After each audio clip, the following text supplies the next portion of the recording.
आपण पाहतात माणदेशी न्यूज, मान तालुक्याचा बुलंद आवाज।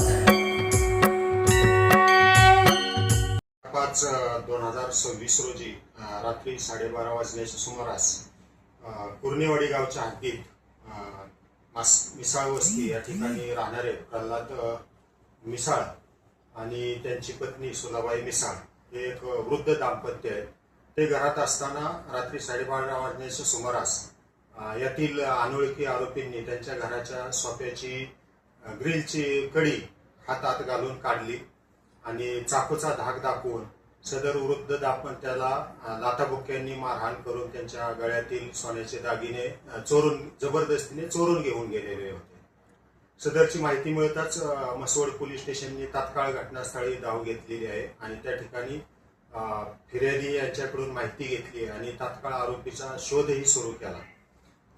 यातील फिर्यादी यांनी गुन्हा दाखल केल्यानंतर माननीय पोलीस अधीक्षक श्री निखिल पिंगळे साहेब यांच्या मार्गदर्शनानुसार आम्ही स्वतः माननीय अपर पोलीस अधीक्षक वैशाली कडूकर मॅडम, LCBचे PI विश्वजित घोडके यांनी घटनास्थळाला भेट दिली आणि पोलीस मसवडचे प्रभारी अधिकारी कोमल साहेब आणि LCBचे PSI शिंगाडे साहेब यांच्या मार्गदर्शनाखाली 2 पथके तयार केली आणि त्यांनी तात्काळ सदर गुन्ह्याचा तपास चालू केला।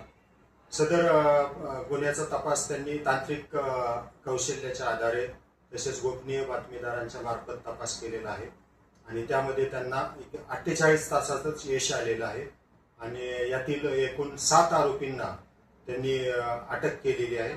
त्यापैकी 2 विधी संघर्षित बालक निष्पन्न झालेली आहेत। सदरचे 5 मोठे वयाने मोठे आहेत आरोपी आणि 2 विधी संघर्षित बालक आहेत।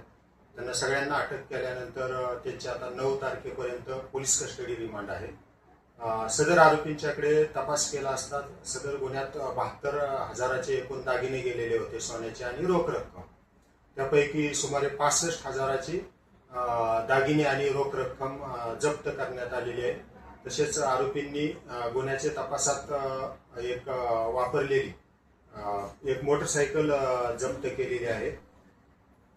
सदर गुन्ह्याच्या तपासामध्ये आरोपी दादा बुदावले, संजय बुदावले, महादेव बुदावले, हर्षद बुदावले, ऋतिक बनसोडे हे आरोपी अटक केलेले आहेत आणि 2 विधी संघर्ष बालिकांना ताब्यात घेऊन बाल न्याय मंडळासमोर हजर केलेला आहे।